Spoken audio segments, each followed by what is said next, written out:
Welcome to Contagious Podcast, Contagious Conversations for Automotive Innovation. I'm so excited to share with you the conversation that we had over on Clubhouse today. This is part of a 6-part series focused on NADA 2021 and the inability for us to gather personally. So what we wanted to do is create a platform and a space for us to connect as personally as possible. Some incredible panelists, people in our industry that are pushing forward with innovation. Hope that you're encouraged by the conversation today. Just as a note, if you're not familiar with Clubhouse, it's an open forum platform where panelists, speakers, and audience members are all involved in the conversation. So you'll hear potential of some people talking through each other or questions being asked by those audience members, and hope that you are encouraged by the messages and the innovation and the thoughts that are shared today. So without further ado, let's head over to the broadcast. So welcome to NADA Plus Clubhouse 2021. We are launching off of the place that we all wish we could be, which is NADA this year, and we're missing that personal connection. I'm missing it from the events that we get to go to. We love to sit across the table, break bread together, and dream and ideate. Vendor rooms and big floors are cool. But lunches, dinners, and late nights with industry partners are even better. So we have this incredible thing called Clubhouse that came in just in time so that we could have more of those conversations across the table from each other. And it's been so encouraging. This is number 5 of a 6-part series that we've done over the last 2 days. And then we've got one more this afternoon. Had some incredible speakers and panelists, and then also incredible people that I've gotten to meet throughout this week. That I would have never met would it not been for Clubhouse. And then we've connected offline and started having these and continue these conversations that are happening in automotive. I've got some incredible panelists here today. I want to introduce them. We're going to ask them each kind of 2 questions, and I'm springing them on them so you get to see how they think on the fly. And one of them is totally not automotive centric, and the other one is. And then I'll introduce each one of them, and then we'll continue the conversation with everyone in the room. If you do raise your hand, I'll hold that until we get through the moderators to start the room, and then we'll get everyone going. So the very first question is, and I asked this yesterday as well, and I don't know if anyone in the room, I know Drew is going to answer this question in such a sad way to me, but where do you get your coffee? So what coffee shop? And if it's Starbucks, I'll kick you down to the audience. I'm just kidding. And if it's how do you drink it? And then the next question is when did you fail at change management? What was a failure that you had at change management that you've grown from since? Not when did you crush it, but when did you go into something that you were changing in your store, in your company, that didn't work out, and how have you grown since you failed in that moment?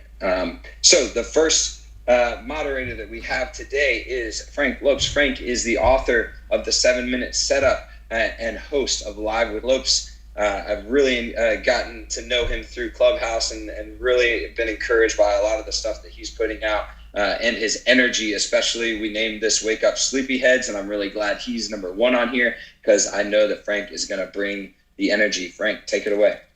All right, so answer the 2 questions. That's what you want, Kyle, right? Yes.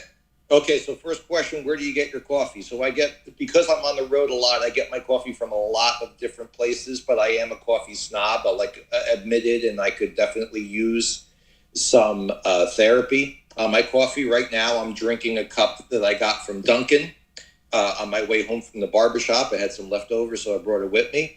But generally, I like to make my coffee at home. When I am home, I take it light with cream, no sugar.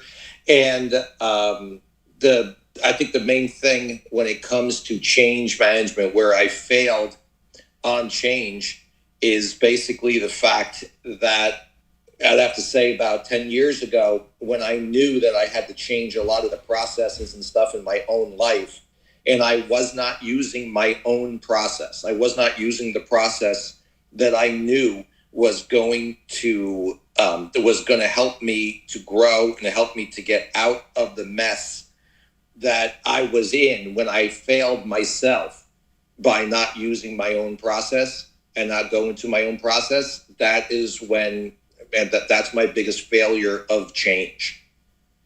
And I hope that's something that we can get through to somebody today. Is a big thing with change, man, is examine the process, adjust the process if necessary, and stick to the process afterwards. Awesome. Thanks, Frank.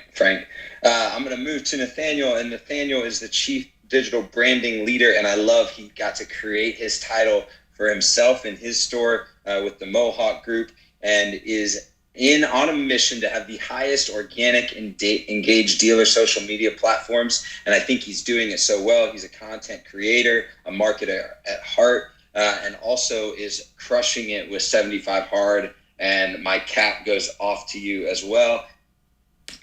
Hey, yeah, so you're going to hate me. I don't drink coffee, don't need coffee. If I drink coffee, I'm pretty sure everybody in my office would hate me because I'd just be off the walls just a little more than I already am. They're all laughing behind me because I'm sitting in my office and they're like, yeah, you don't need coffee. But I do make coffee. I have an espresso machine at my house that I make for others when they come over. Nice double boiler, grinder, all the works. And I also have another coffee maker called the Grind Control, which is just for a normal day. But change management, well, definitely always failing at this. You know, you said it. I made this job position, and now I have 3 teammates with me, and we're always making changes, and those changes fail, and I have to learn from those every day. Awesome. Yeah, I think it's good to go into something saying there's a chance that this will fail, but I'm going to take the leap anyway. And so if you're willing to do that every single day, man, what a strong opportunity for you. Thank you. Drew, I met through a thing called Coffee Talks, and I saw it on LinkedIn, and Drew and Paul Daly were having these coffee talks with marketers across our space, and I've met some incredible people all across the country and even in my city since then. So he is a bringer together, which I know that phrase probably isn't grammatically correct, but he's a bringer together of great minds and an encourager. He is the head of marketing at Goobagoo. And real quick, Drew, because I know that coffee isn't your thing, I'm going to ask you to tell everybody about Contra Dance, because that's your thing. Give that, as I know it's not in your bio, but give them a little bit about what you do in that, and then answer the. All right, there's a pivot.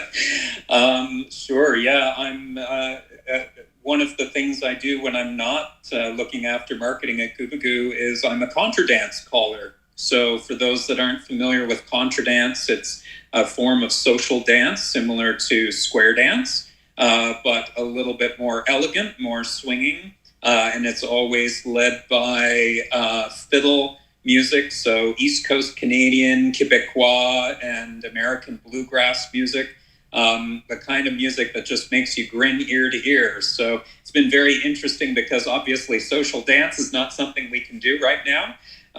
But I've been calling a lot of virtual dances, just called one for Charleston last weekend and have Philadelphia coming up next week. So that's one of my pastimes. One of the most interesting men in the world. There you go. I do like to have some quirky hobbies, that's for sure. This question about failure, Kyle, I love that you're asking about failure, because I tell my team that, especially in marketing, fear of failure is a path to mediocrity, that we have to be completely comfortable with the chance that we might fail if we're going to push the edges hard enough to find those breakthrough campaigns or breakthrough ideas that are going to really bring about change, bring about success.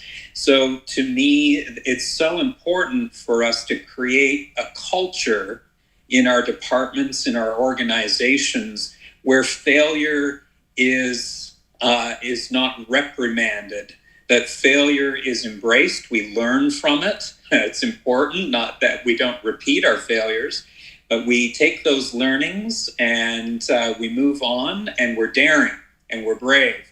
That to me is so important, especially in marketing, but anywhere in business. So one of my biggest failures from the change management side, which was your core question, was before Goobagoo, I was head of marketing for one of the largest dealer groups here in Canada, Performance Auto Group, 29 stores.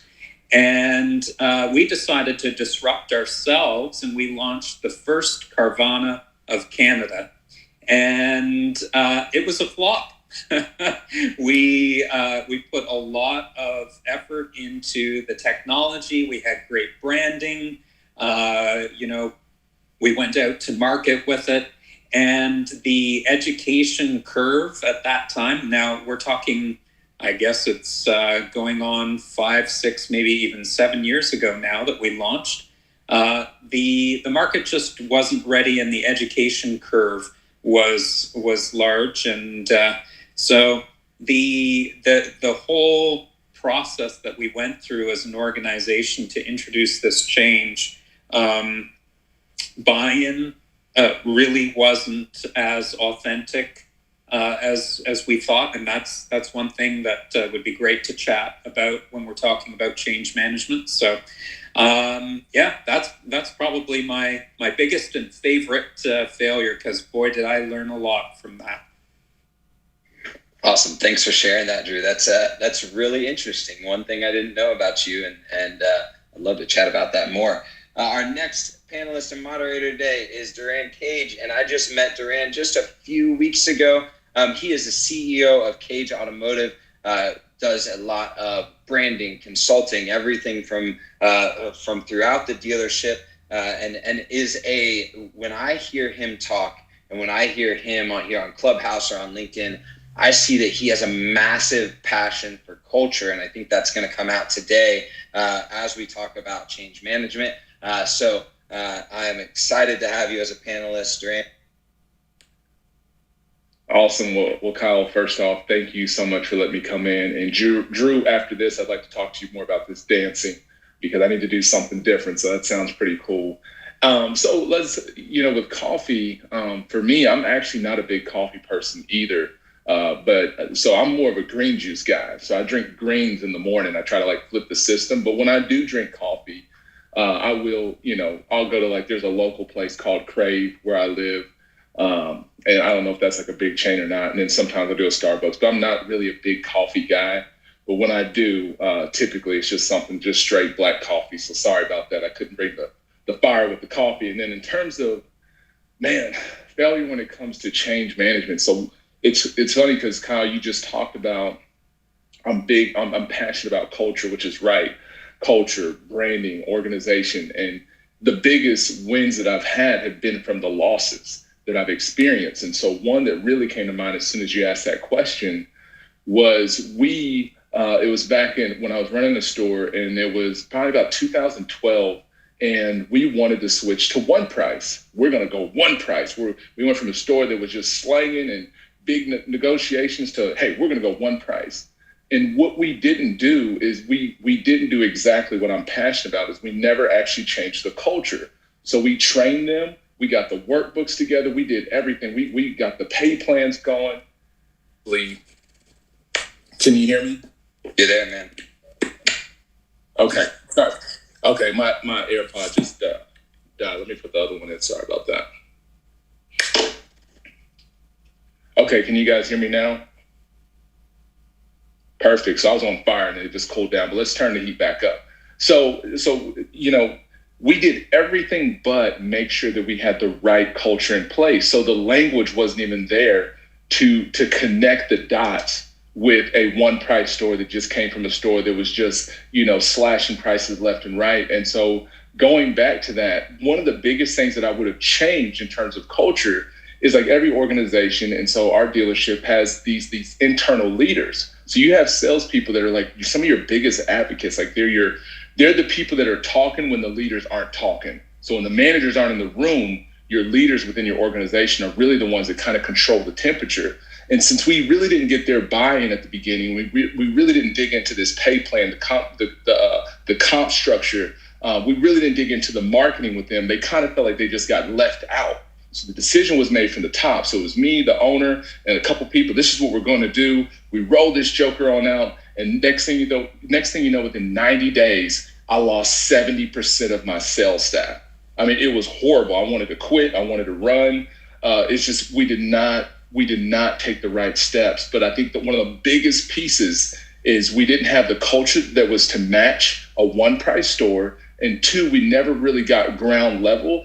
And before we made those changes, we should have got with the people first, because if you're trying to change anything, it has to start with your people. Then you can go to the process. Like you can't change process, then try to change people. First, you got to change the people, get them to buy in, and then start rolling in the processes, then start rolling in the promotions and getting some wins that way. So that's what I learned from that failure, and it was probably one of the best.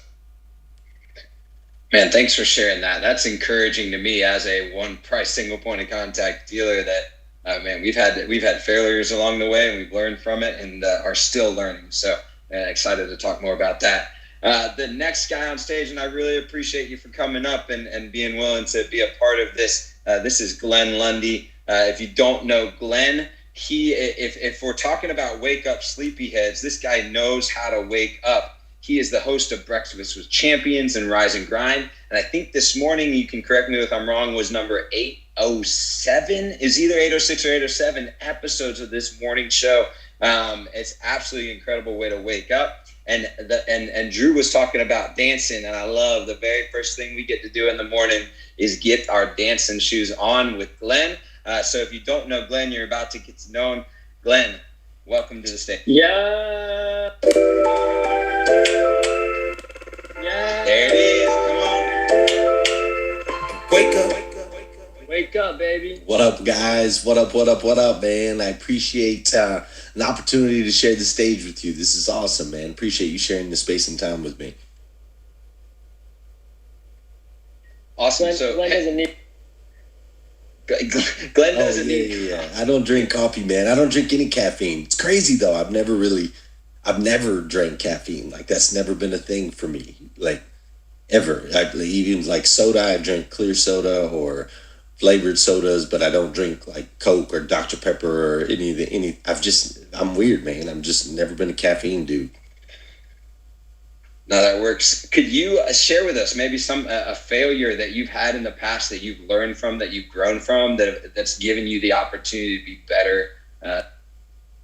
Golly, you mean like this morning or further back in time, man? I'm failing my way through everything that I do. You know, I'm one of those guys that just I'm the let's jump out of the nest and we'll figure it out on the way down. Has kind of been my strategy for a while. But I think one of the things that would be a good lesson for everybody is, I used to run the second largest used car franchise dealership in the country, had an opportunity to be in the general manager there, working for an incredible owner. And I decided to leave that retail space when I was at the top of my game, doing really well in automotive, had made a name for myself. My wife was 9 months pregnant. And, we had the house and the white picket fence and all of those things that we hope. And I had really reached the pinnacle of my career. And I made a decision to leave and step out of that. And when I first stepped out of it, one of the things that I was doing is I spent a lot of time, like one of the reasons I left the retail building is I wanted to make sure that my family, my kids were all getting older. I got 8 kids and they were all starting to reach that age with all the different ball games and dance recitals and all these things. And I really wanted to make sure that I had an opportunity to participate in all of those things. And my dealership, condoned that behavior. They wanted us to be family first, but you know how it is. You guys know how it is when you got the car business in your blood, it's in your blood. And so when I left, that was part of the reason that I left the retail side. And then I immediately went into on the road, traveling, living in hotels, leaving every Tuesday, coming back home on Fridays, doing it all over again, hitting 1-2 dealerships a week and just chasing the dollars, right? Because I was kind of like panicking, like, okay, I just quit my job. I was making great money. What am I going to do now? And I was saying yes to every opportunity. And I did that for about the first 8, 9, 10 months, man. And then I looked and was like, wait a minute, dude, you're doing the same thing and just in a different way. You're still saying yes. You're still sacrificing the time and the space that your family needs right now. Like, you're just doing it different. And I think a lot of times we do that in this business, in the auto industry.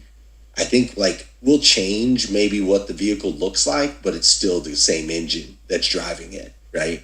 We'll make a couple modifications on the body style, but it's still the same transmission, that's in the vehicle. And we do that in our dealership. We'll change what it looks like a little bit on the outside, but our mindset of what's possible stays the same on the inside.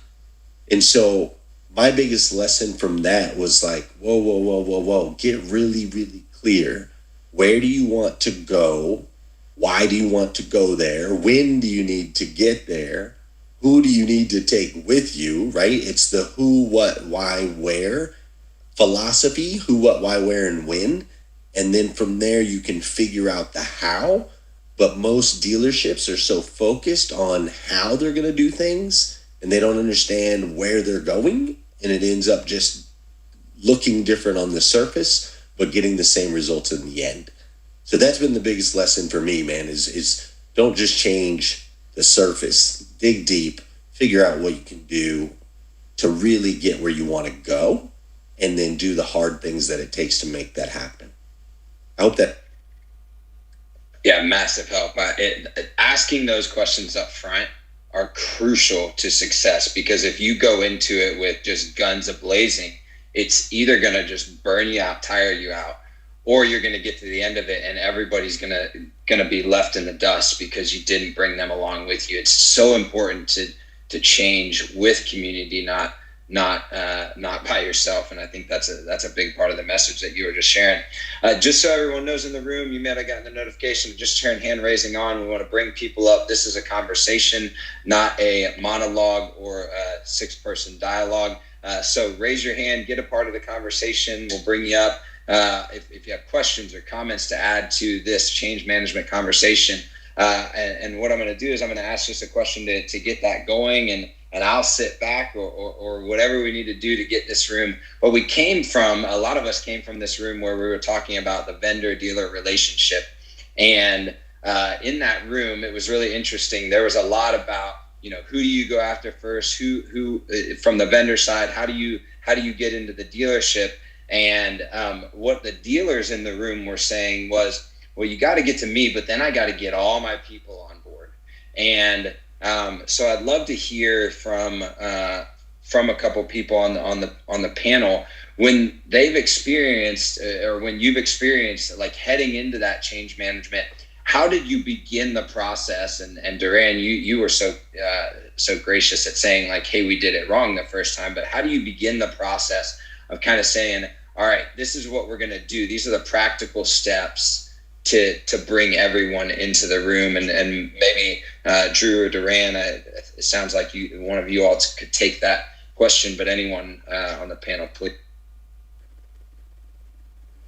Sure, I'm happy to jump in here because change management is something I'm obsessed with right now.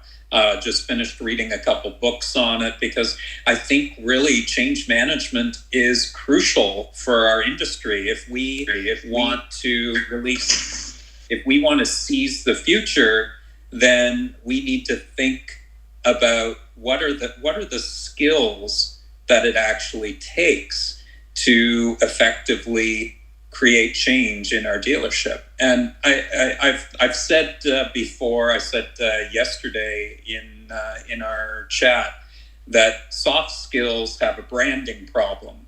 We think of soft skills, we use that word soft, and they don't sound important, but it's so crucial for us to learn these key management skills and leadership skills. It's not a switch that we turn on in our brain and we just say, okay, I'm going to be awesome at change right now. I really believe that it takes time for all of us to learn what does it really take to roll something out in our dealerships, in our organizations. What does it truly take? How do you get the buy-in?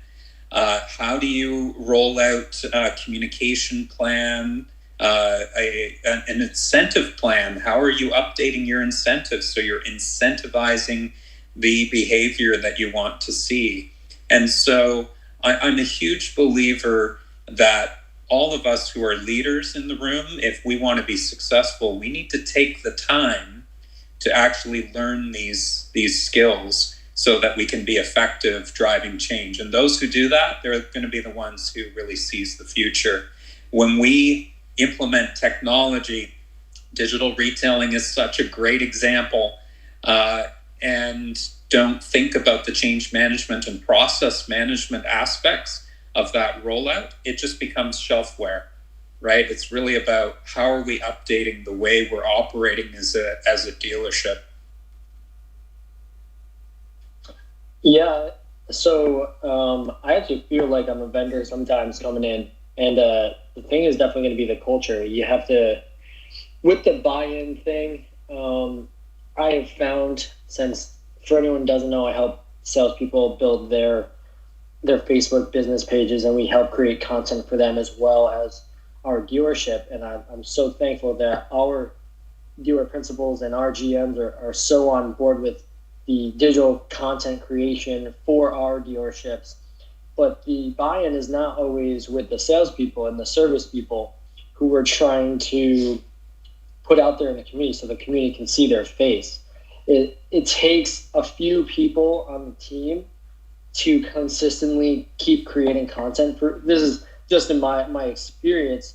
We have to find the people who actually want to join it first, and then through their success, others will see their success, and then they want to. We have a lot more salespeople now who are hopping on because they see the end result is already being made. So you need a few pioneers, I think, to help you in your journey, if that makes sense. Hey, this is Frank, and as usual, Glenn in his intro there, he dropped $1 million line in there, and I think a lot of people did pick it up, but I want to make sure that everybody heard it. And he clearly said the first step is to get clear about where you want to go. And I think that's a big problem, that's a big challenge that we see a lot, because that clarity from the top, that clarity from the dealer principal's office, the general manager's office, a lot of times it doesn't come. And a lot of times it doesn't come because either they don't believe or they don't not 100% in the know, possibly. But it's amazing in all of my years in automotive, when the dealer or the general manager, when the person who's really in the captain's seat of the ship, when they make a decision and they firmly believe that a change is going to be good and that it's going to stick, it's good and it sticks unless it's not, meaning that unless whatever that change is, it just didn't work out. There's no problem with getting people on board in the long run. I mean, you're always going to have that storm. Chris Martinez, in his book, Driving Sales, he talks about as soon as you want to take your store to the next level, you're always going to have to go through what he calls the storm, that little bit of revolt and doubt and second guessing and everything. But when the person in the captain's seat is 100% clear about where it is that they want to go, whatever that change is that they want to make, and they're 100% confident that it's going to work and it's going to be best in the long run, man, that's when you see the highest rate of success, or at least that's when I've seen the highest rate of success. So I want to thank Glenn for dropping that $1 million line in there and allowing me to pick it up and expand on it. The only thing I would definitely build on that, Frank, during my time at Hendrick, I sat in a role that, it was always in front of GMs and listening to their pain points from a communication standpoint with vendors, with, their partners in the space. And I think there's a paradigm between dealerships and their value proposition locally from an execution standpoint. Like, I talk a lot about brand promise and what is your dealer's mission statement. You could use so many different buzzwords to define it, but the leaders who can, I think, the GMs at the dealership level, at the local level, who can package that and really follow through and execute against it, aligning that communication, effective communication, is ultimately what delivers it. And I'm a true believer in that. And that cascades, I think, no matter what role you play within this industry. Yeah, I think the fragility of all of this is a, early on, I can't remember who said it, Drew, that there's this fear of failure. And then that fear of the failure and the fragility causes us not to act or communicate. So I think that taking action at some point is necessary. We can dream and we can think up all the change that we want to do, but there's some level of going, here's the first step. This is what I'm going to do first to make this change. And I would love to hear we've got. Here's my problem with Clubhouse. There's a lot of great theory. There hasn't been a ton of great action. So especially from the dealers in the room, from David or even Jonathan is a trainer and going into dealerships to take that first step toward action. What is that first step toward action? The real practical thing that you've seen brings your team along outside. Like, let's assume that there's some level of culture in your store, and back up. There's a whole culture conversation, and maybe we'll get into that here in just a minute. But let's assume there's some level of culture that allows you to get to this point. What's that practical first step? And maybe David, if you'd be willing to take that, because I know that change at the level of the volume of stores that you all have, when you are going into change, it's bringing along a lot of people, not just a few managers.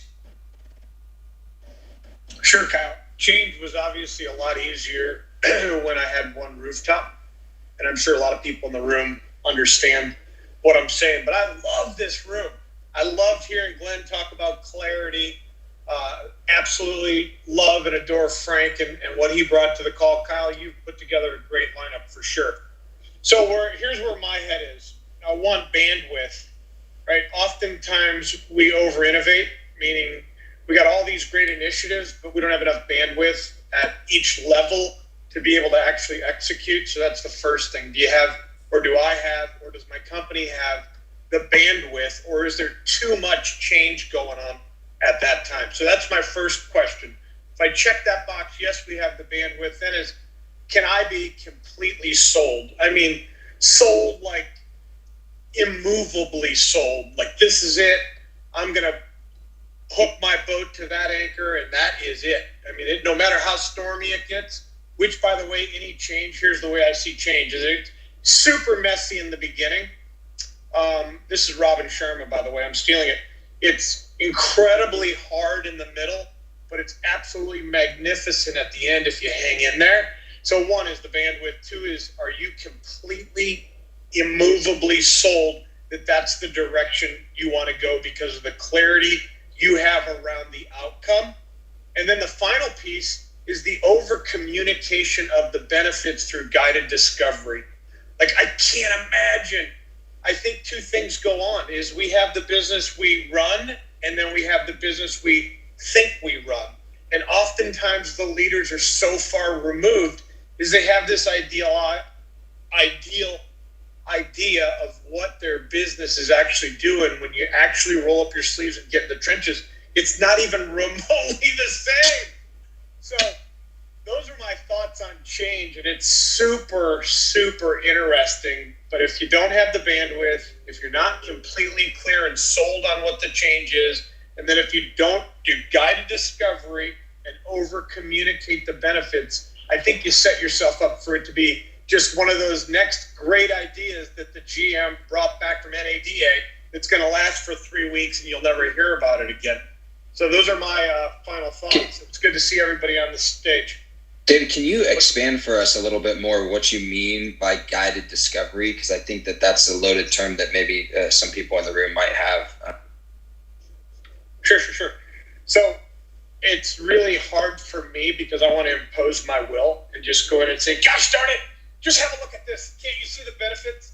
So planting the seeds and watering them and letting people get to their conclusion through guided analogies, through evidence to support the belief, through other people outside of through social proof, through friends in the business that are doing it well. I mean, that's sort of the guided discovery versus me coming in with a ballpoint hammer saying, don't you see? Can't you understand? I mean, it's just never going to get any kind of traction until the light bulb comes on, in my opinion, not just for the people that are in the inner circle or the leadership team, but to somebody else's point, the end user, the person that's going to use it and execute on it every day. That's the person I think that we need to have the guided discovery. Last thing I'll say about that, I'll never forget. I was making $250,000 a year, working 30 hours a week as a salesperson in Clearwater, Florida, the best place for a 25-year-old to live. The owner that I loved came in and said, we're going to be a one-price dealer. And I was like, I'm not going to be a one-price dealer. And then the commercials that came out was we were dirty, rotten scoundrels all the way up until we saw the light and found the religion of one price. And I was like, screw you. And I left, right? So I was selling 40 to 60 cars a month. And I was like, that's not going to work for me. Now, had he came to me, and this is me, I'm an ass, right? Had he came to me and said, hey, what do you think? Let's look through this. Look what people are doing. Can you see the value? I'd probably have been like, yeah, I can get behind that.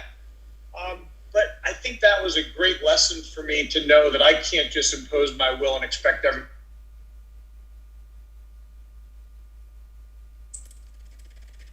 I have a comment here from the vendor side of things. So I'm a vendor, and things that I've learned being a vendor, I think we're all really keen to sell our product to any dealer that's willing to listen. But oftentimes that's not the best approach. So it is a partnership, and us as vendors, we need to do a little bit of homework and pre-qualify these dealerships that we're approaching to see if they're actually going to find benefit and be able to utilize your product or your tool or whatever it is you're selling to its full potential. And it's our job to almost paint that picture clearer. To your point, David, about bandwidth, I think that we can do a better job painting this roadmap to success and say, this isn't a plug and play solution. It is a process driven approach, and it may take some time for everyone to get used to, utilizing the tool to the most of its ability. So I think that there is some onus on the vendor side too, and we can do a little bit better at that. Yeah, thanks for sharing that, Logan, and being humble with that. I just, if anyone is ready, please, you can unmute your mic in just a second. I'm going to reset for everybody. We're talking Clubhouse plus NADA 2021, where we're inviting personal connection to the room that we don't get the opportunity to have as automotive dealers and vendors sitting across the table breaking bread. And this has been so incredible. This is the 5th of 6. We'll have another one this afternoon, 4 p.m. Eastern. But we're talking change management right now. We've got incredible panelists and moderators in Frank Lopes, Nathanael Greklek, Drew Delaware. I almost called you a different Drew. I know. I apologize. Duran Cage, Lundy, Jonathan Dawson, and some incredible speakers. You're going to want to follow everyone that's up on the stage, follow people in the room. If you do have comments or questions for anyone in this room, raise your hand. Hit that little raise hand button. We'll bring you up and bring you into the room. This is the beauty of Clubhouse, that we all get to sit across the table and you get to be in the room with some incredible people across our industry pushing it forward, so that as we move forward and innovate together and the contagious nature of the conversations that we're having go into our workplaces, that by the time we get to 2, 3, 4, 5, 10, 15, 20 years down the road, our industry is a better place to work. People are attracted to it, knocking down the doors to get in, where our kids are desiring to get in our industry, and that in turn allows more customers to seek after relationships with our dealership body. So as we keep going, we're talking change management. I want to allow the moderators in the room to continue that conversation along what it takes to practically move forward with bringing your people along and walking through the process of change management. Jonathan, we haven't heard from you. I'd love to get your take on this. And even if for the people that weren't in the room just before this, maybe walk through some of those practical things that you're doing as you consult dealers to. Yeah, I appreciate this so much. It's a wonderful topic. In fact, I'm editing a video that I shot a while ago on this very subject of how do we create a consistent buy-in when we institute a new change of process or procedure or something that happens. And I'm, of course, looking at it from the psychology angle and asking what is the psychological impact of change and why do people resist it so much? There's a funny kind of quip that says the only human being that really wants to be changed is a wet baby. And as a new father of a little girl, I can tell you, she's tugging on a diaper all the time now, basically saying, change me, Papa. And that's really interesting because it's so true that once we get past the diaper stage, we don't really want to be changed that much as adults and as people in general. And there's a word that if anybody taking notes could write down, I think it's a critical word when we're talking about change. And it's a word that it sounds like Glenn may have already touched on. I only caught the tail piece of somebody recapping his statements, but it's the word certainty. And I actually believe that certainty is the foundation and fundamental emotional state within an organization in order to institute change. And the challenge with that is that change, by its very necessity, creates uncertainty because change causes things to be different than what your expectation was, or at least where your past expectations were. So certainty, though, is so critical because when we look at like behavior, if we just say what at the root of behavior is what causes someone to take action. And certainty is the number one factor that causes someone to take any kind of action. The higher the level of emotional and psychological certainty, the more consistent and the more deliberate the action will be. And that is translated across all behavior. So if you're trying to implement a new tool, process, widget, some sort of change, what you have to realize is that the nature of most people is that the moment you change anything is it creates uncertainty. And wherever there's uncertainty, there's a lack of desire to take action. People become resistant to moving. So what we as leaders or influencers, people who have the ability to cause effective change, have to do is we have to play out the movie in advance. Chris Voss, the author of Never Split the Difference, he talks about this and uses the term an accusation audit. And it's what I've been teaching for years as well, which is be proactive, which is was illustrated by the movie 8 Mile. If you guys ever saw the movie 8 Mile with Eminem, you'll remember that the kind of culmination scene is in that rap battle. He basically takes all the things that his opponent in the rap battle would have said against him, and he framed them for the opponent in the rap battle and took all the ammunition away from his opponent in the rap battle. The guy couldn't say anything because Eminem actually already said it about himself. So an accusation audit is an exercise of asking the question, if we were to be accused of something, what would we be accused of? What is it that somebody, if they were going to have an objection, what would be their objection? What would be the thing if someone was resistant to the change? What would they resist? And we as leaders fail to do this so often because we have the ability to dictate and mandate, so we don't talk about how do we communicate better. And so this one exercise, when you said, what's one thing that would help, practically help someone, create change? The first practical thing you need to do is do an accusation audit. Where would we be creating uncertainty? And how do we practically begin to address those things by communication with the people that are going to be impacted by this change? Because there's always unintended consequences. Our government is the best at taking action without asking what are the unintended consequences of this decision. And they impose regulations or laws or things and don't play out the movie at all. And then we all have to suffer the consequences of that, what that looks like when a dictator, the government, institutes a process or procedure or law without thinking through how does this affect people in the real term. So we can all do better at this. And I think that communication brings clarity, and clarity breeds certainty. And the more certainty people have behind a change, the more they'll buy into it. And the more they buy in, the better results you'll get, and therefore it'll be adopted at a higher level. So that would be my advice or encouragement to everybody, is do the accusation audit and focus on how do we create more certainty within the. Jonathan, absolutely fantastic. Once again, $1 million advice there. And you hit something. Change creates uncertainty, and then uncertainty creates anxiety, and then anxiety creates resistance, right? All of us, everybody in the room, we have all been taught objection handling from day one that we got in the car business. But when we're in a management or leadership role, and we want to inject some type of a change into the organization, David said it before, and he said it perfectly.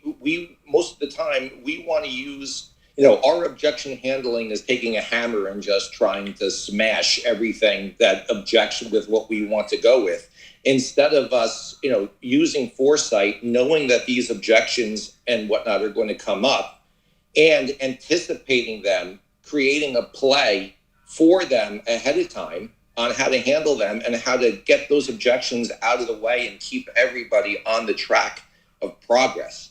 If there's any notes that you haven't written down yet, I think that's a big one. Change creates uncertainty. Uncertainty creates anxiety, and then anxiety creates resistance. If you know that's what's going to come, be prepared for the anxiety that you can calm it, and be prepared for the resistance that that storm is going to come, and how to handle it before the wind kicks up at all. Absolutely fantastic. Thank you. I'd like to jump in on that and kind of dovetail. As a dealer, I find that one of our biggest challenges is to get the leadership team to embrace change. It's not so much the frontline worker, it's the leadership team.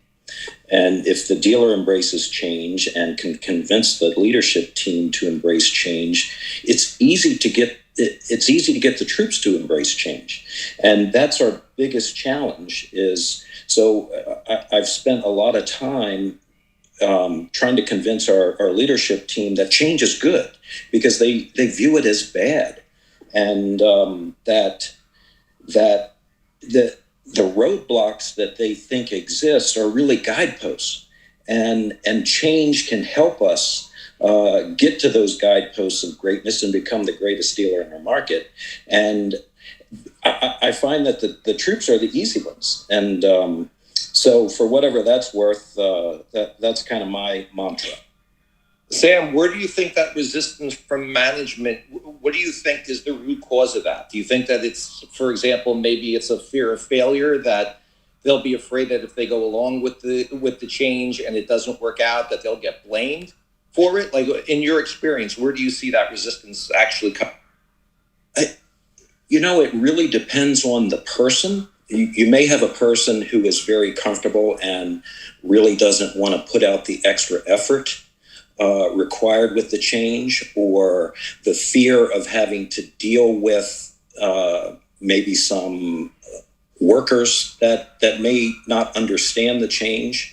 And that brings up a good point, that understanding the end result is extremely important before you start to embrace change. But I'm not sure it's any one recipe with any one person that determines, why are people resistant. I can remember as a desk manager, experiencing that just from a very simple. Some of you on this call are probably still using the blue era Reynolds, or the blue screen for Reynolds, and I was so issued out when they were taking that away from me. Right? It's no one likes change, but I clearly saw that it was easier. The new desking system was easier, and it is very difficult, especially in the car business, to make these changes. But something that I pretty much live by, and I apologize if you've been in these rooms and this is familiar to you, but I think there's a two-part. I think it's this part, and then I'm going to touch on what David says that I think is so powerful.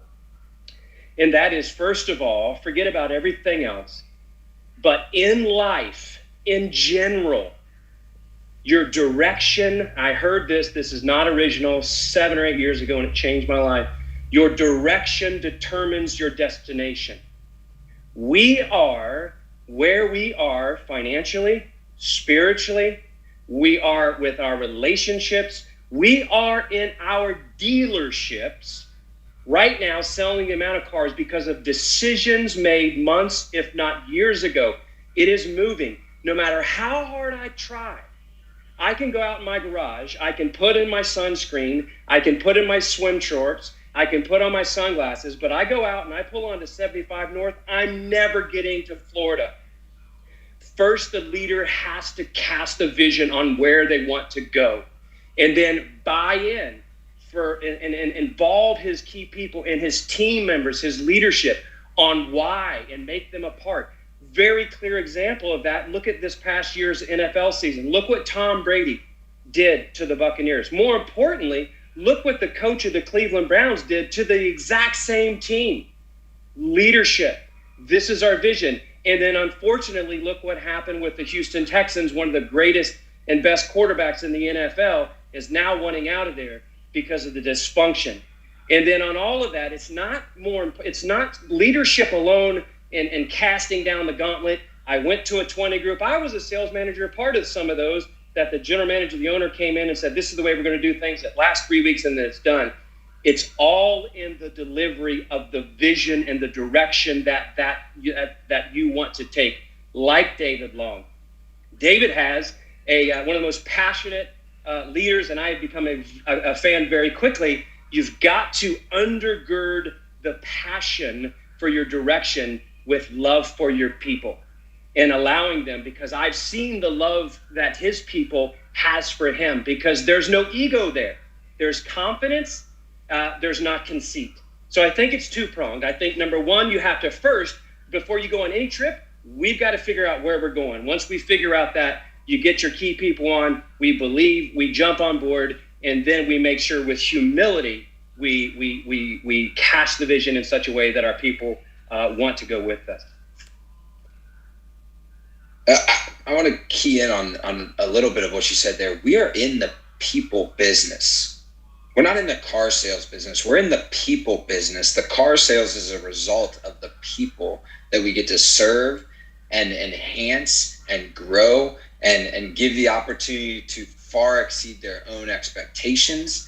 And if we allow ourselves, and I think Drew said it earlier, if we allow ourselves how to learn better what it looks like to love, serve, guide, direct, bring along, and grow our people, they will run through brick walls for us. And like Sam said, like it's the people that are the troops that are the easiest ones.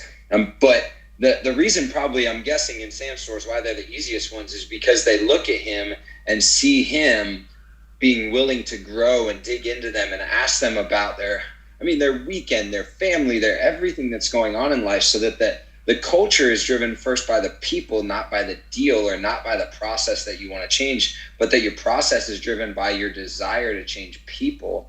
And that first starts internally, and then that continues to our customer base. We've got 6 minutes left in this hour, and I want to give the moderators an opportunity to just kind of to rapid fire just some thoughts as we leave this room, and then I'll wrap us up. So we'll start with Frank, and just rapid fire, just some of the thoughts that you've had as we've been walking through this room, and then we'll care for everyone's time well and make sure we get everyone to the end of the day. And so I'm on page 3 of my notes already, so let me just do the stuff that I hit with a highlighter instead of reading everything that I wrote. Glenn shared something beautiful. You get clear about where you want to go without the direction on knowing where it is exactly that you want to go. You're just going to drift and you're going to be lost.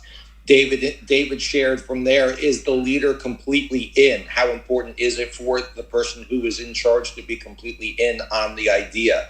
Jonathan added that beautiful part, change creates uncertainty. Uncertainty creates anxiety. Anxiety creates resistance. Anticipate the resistance because it's going to come. Sam brought up a beautiful point.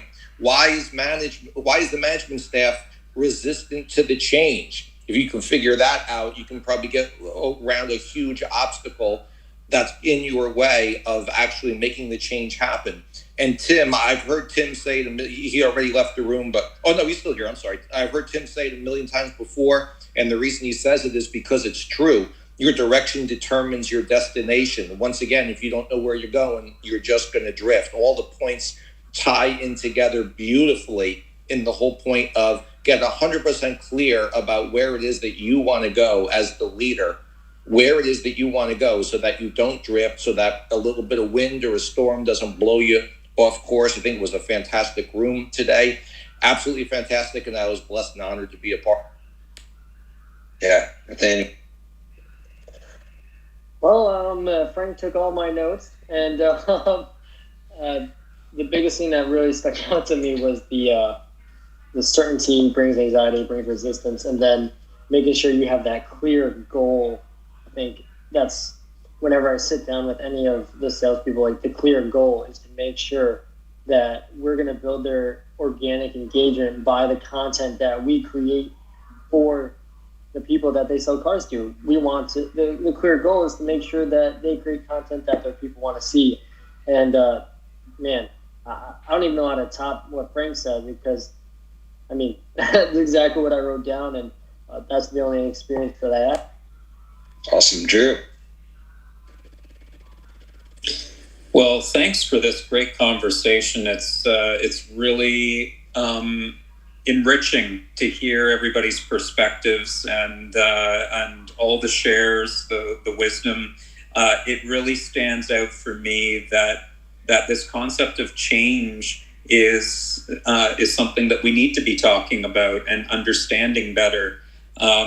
So one of the things that I'm really thinking as we leave this conversation is what is our learning plan for getting better at change? So it's one thing to identify all of the places where change is challenging, where change can be made easier, but how do we build the skills amongst in ourselves, amongst our leaders, in our people who are our rising stars? How do we build those skills? Where do we go to learn more about how to be great at change? Because if we want to be effective as an industry, then we certainly are going to need to level up our change management skills, because the change is coming. Awesome. Duran. Wow. So Kyle, thank you so much again for having me on. Frank, thank you so much for taking the notes, because I missed a couple things and I could put it back in my phone. Nathaniel, Drew, Jonathan, Glenn, everybody, David that came up here, Tim. I mean, super awesome to be up here with you guys. I learned so much. And I mean, if I had to button it up, the biggest thing that I would take away is, like, organizations don't change, people change. And it seems like the biggest takeaway that I got from the last 60 minutes of hearing from these talented experts up here is how to effectively make that change with the people. So how do you do that? And one thing that was repeated over and over again, if anybody caught this, it's the C word, and it's communication. David had said over communication, and Jonathan had touched on it as well. And that's when, at the very beginning of this call, I talked about my setback when I moved a store from one way of doing business to another. That was probably one of the biggest things outside of the culture, was the communication. So this was really great. It's beneficial. It's beneficial to me now, and I hope it helped everybody that's in the audience. And thank you again for having me. That was good. So glad to have you. All right, man, I'm going to wrap it up with this. I'm going to give you guys a quote from Warren Buffett. This is, I think, one of the biggest issues with our industry. So Warren Buffett says, "You can't make a baby in a month by getting 9 different women pregnant. Some things just take time." And I think in our industry, we all live and work and breathe and die by this 30-day window. We count everything by the month. How many cars we sold for the month. We pay by the month. We change our manufacturers' incentives by the month. Everything's by the month. And so when we go to institute change, we try to make it all happen in a month. And when it doesn't, it's like he's not up here anymore, but it's like the other gentleman said. We say we're going to do something a certain way, and then 3 weeks later, it's gone, right? Change takes time. You have to develop it. You have to be consistent with it. You have to believe in it and stand strong in it. Like David said earlier, you have to be passionate about it. You have to cast that vision and continue to cast it every day, every day, every day for weeks and months and sometimes years. But if you stay with it over time, you can institute change through clear communication, a clear path of where you're trying to go. But the biggest mistake most dealers make is they don't give themselves the time to really create. Yeah, that's a huge deal. We are so driven by 30 days, and this is going to take commitment for the long haul to continue this element of change in our industry. Well, so I really appreciate so much this conversation. It's so valuable because ultimately, fundamentally, growth requires change, and yet change is one of the most intellectually understood concepts and yet one of the most emotionally resisted. And so I think whenever implementing change, if we can remember that, when trying to bring about change, we need to communicate and over-communicate a few of the reasons or benefits. So the first thing is we need to do it intellectually. We need to intellectually help them understand what is changing. We need to help them understand emotionally, why is it changing? That translates naturally to the next one, which is beneficially. What is the end benefit to them? What is the reason why the change is good for them? And then practically, what are the specific changes we're going to be implementing, and what is their role in that? And so if we can make sure that we do the intellect of what and the emotion of why and the benefit that they're going to be experiencing, and then we get into the practical of, again, how it's going to look, we get a higher level buy-in. I mentioned earlier about the importance of anticipating the consequences and the unintended consequences of the change, doing that accusation audit. That's so critical and important as well. So I just want to stress that to everybody. And I just want to encourage, along the lines of what Glenn said, at one point, Jesus and his disciples are together when somebody comes and brings a sick child and says, hey, can you help me with my sick child? I brought him to your disciples and they could do nothing for it. Can you help me? And Jesus' response is, you wicked and perverse generation, how much longer will I be with you and how much longer will I suffer you? And he later then turns to his disciples and basically accuses the disciples of having too little faith. And I think it's important that we realize, Jesus' disciples followed him. They watched him do all of these things. And yet he still turned to them and basically, frustratedly said, how much longer do I have to still tell you this stuff? Like, you still don't get it. And so the grace that we as leadership must have mixed with our standards is so critically important when we're leading people, because we are leading broken people, and broken people are hard to change. So the human factor is so critical. We can talk about our process, and it can be the absolute best process. It can be the best website, it can be the best widget that we can find. It can be the best tool we can find, best technology we find. But behind the scenes, they're human beings, and these human beings are essentially fragile. We all are just one or two or three life altering consequences, choices, or decisions away from having a completely different life. And in some cases, it could be painful for some people. So we be gracious towards human beings, because ultimately, fundamentally, that's who Jesus came and died for. Didn't die for business, didn't die for profit, didn't die for process, died for people. So we serve people through our processes. Holding people accountable is an act of compassion. We remember that as well. It's a delicate subject, but it's worth talking about and debating. And these conversations are so meaningful, Kyle. And thanks for creating a room like this. Jonathan, man, thank you so much for being faithful to share what you just shared. That was huge, and I appreciate you walking in faith there. And for every panelist and speaker that's come up today, and everyone in the audience that's stuck in and said, this is an important thing. This is something we need to be talking in our industry. I'm literally getting goosebumps right now because of what we're able to and willing to talk about right now. And it's not just 4 or 5 people in a room. It's close to 100. And here was my encouragement yesterday, and I'm going to encourage every single person in the room today. If you're in this room, you are a leader. You have the capacity to lead not just yourself. You're the most influential person. in your life. You are the most influential person in your life. So you get the opportunity every single day to lead yourself. But then you have the opportunity with a small subset of people, whether it be 5, 7, or 10, you have the opportunity to have a massive influence on those people. And that's why I created this thing called Contagious Podcast, because I think that what we believe in, what we lead out in our personal life can be contagious with the people around us. Think about this. If the 100 or so, just less people in this room get up and say, I'm going to lead out in innovation in the automotive industry or whatever industry you're in, if you're in this room, and say, I'm going to take that action, and you go change and work with and communicate with and bring along 5, 7, 10 people in your circle. And then they get so fired up by the way that you're leading out in that. And then that happens. I mean, we're talking 2 to 3 days. We're going from 89 people in a room to hundreds of people going, this is important, innovation is important, and change is important in our industry, so that we can see an industry that's an incredible industry already, that more people want to come into and work for and knock down the doors to be a part of, and that customers are attracted to. That's contagious. That's exciting. And I'm excited about what we get the opportunity to do through these crazy things called clubhouse rooms, and what we're going to do as an industry today because of the conversations that we're having launching off of NADA.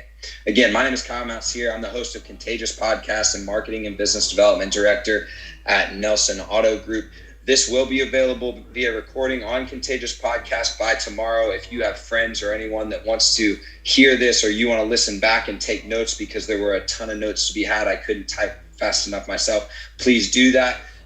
Follow each of these people that are on the stage, and follow people around you, so that we can get in more rooms and have more conversations over the coming weeks, months, and years to further our industry and to further these conversations. Y'all have been great. Thank you so much. Thank you so much for listening today. We hope you enjoyed that. We hope you enjoyed the conversation and the innovation and the insights that happened on Clubhouse. As always, please like, share, comment, give this to those in your workplaces or friends or family that may be encouraged by it.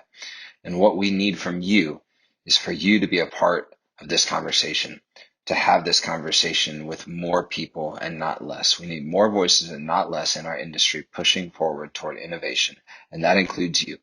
So as you go forward, as you listen to this, as you think about this, make sure you don't have just internal dialogue, have conversations with more people, so that we can provide an innovative atmosphere where more people want to become a part of it and work in the industry, as well as do business with us.